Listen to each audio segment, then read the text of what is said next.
Hey everyone, make sure to hit that subscribe button and the bell icon too so you never miss our deep dives. Today we're diving into something with huge global implications. India's bid for a permanent seat on the UN Security Council. Big topic, yeah. Whether you're prepping for the UPSC or just fascinated by international relations, this deep dive is for you. Yeah, it really touches on history, geopolitics, and India's rising global role. Absolutely.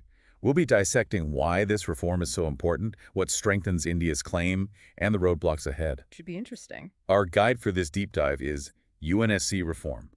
India's demand, geopolitical realities, and challenges ahead. Sounds dense. It is.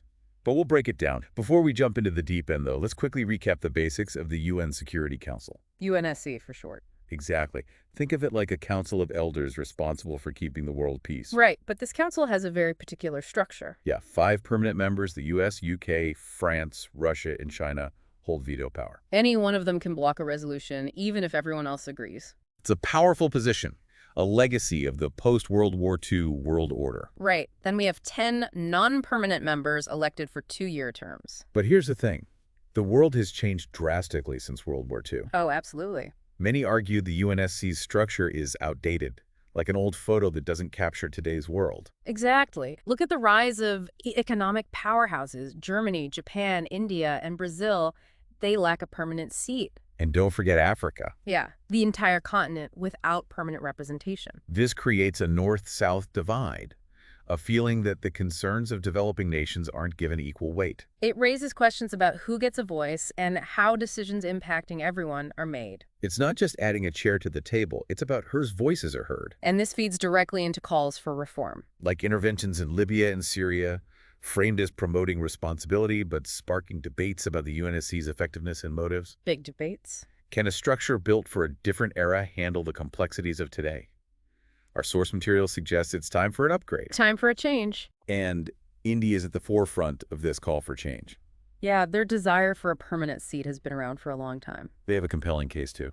Think about their contributions. Significant involvement in UN peacekeeping, major financial backer of the UN. World's largest democracy and second most populous country, responsible nuclear power with a powerful military. Not just talk either, they've walked the walk. They've been elected as a non-permanent member 8 times, most recently in 2021-2022. And they received a huge 184 out of 192 votes. Shows you how much respect they have on the world stage. It shows their diplomatic influence and commitment to multilateralism.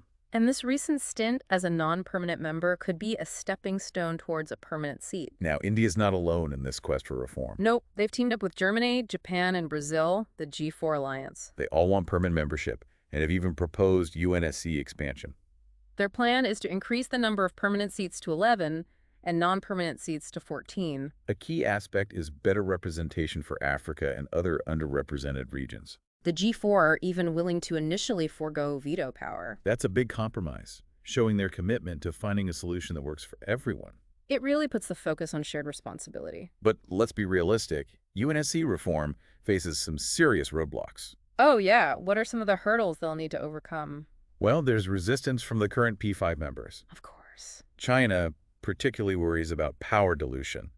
Understandable. Getting everyone on board will require some delicate diplomacy. Like navigating a minefield. And we can't ignore the rise of nationalism and the decline of multilateralism, especially after the COVID-19 pandemic. Right, the global landscape is pretty polarized, tensions simmering between major powers. So even with India's recent win securing a non-permanent seat, the road to permanent membership is full of challenges. Definitely a long road ahead. But their success in that election and their advocacy for reform shows their determination to shape the future of global governance. They truly believe the UNSC needs to reflect the world as it is today, not decades ago. It's not just about India's ambitions. It's about the future of global decision-making and whether the UN can truly represent all nations. Big questions. Let's just say, hypothetically, India does get that permanent seat on the UNSC. What would that look like in reality? Big question. In our source material, UNSC reform, India's demand, geopolitical realities, and challenges ahead, kind of hints at some possible benefits. Right. One thing is, it could give developing nations a stronger voice. That's huge. Because right now, The P5, those permanent members, are mainly Western powers. Right. So India's presence could be a counterbalance, making sure the concerns of the global South are actually heard. Making sure the table actually reflects the whole world. Exactly. And the source material talks about things like poverty, climate change, and terrorism. Things that hit developing countries harder. Right. India's membership could really put a spotlight on those issues. So it's about more than just having a seat. Yeah, it's about changing the conversation. But what about the challenges? How would India on the UNSC affect things regionally, especially with China? It's a big one. Both India and China are rising powers, each with their own ambitions. Their interactions on the UNSC could either lead to cooperation or make things worse. A real balancing act. Speaking of balance, India wants a new orientation for a reformed multilateral system. They call it norms in our source material. Yeah, basically it's India's vision for a more inclusive system, one that goes beyond just a few powerful nations. So more transparency, more accountability, a bigger role for developing countries in shaping global norms. Exactly. It's about changing how the whole system works. Not just getting a seat, but changing the rules of the game. Now, even if India gets that permanent seat, we got to be realistic.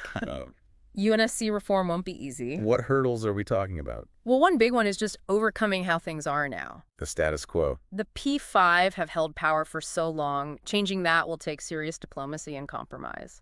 And like we talked about before, nationalism and the decline of multilateralism make it even harder to get everyone on the same page. Totally. And then there's the UNSC itself, how it actually works. Like what? Changing how decisions are made, addressing veto power, that'll mean navigating bureaucracy, building coalitions. It's not just about getting a seat, it's about using it to make real changes. A long game requiring strategy, diplomacy, and a belief in working together. And India's recent election as a non-permanent member, with so much support, shows their commitment. For sure, the world sees India as a responsible and influential player.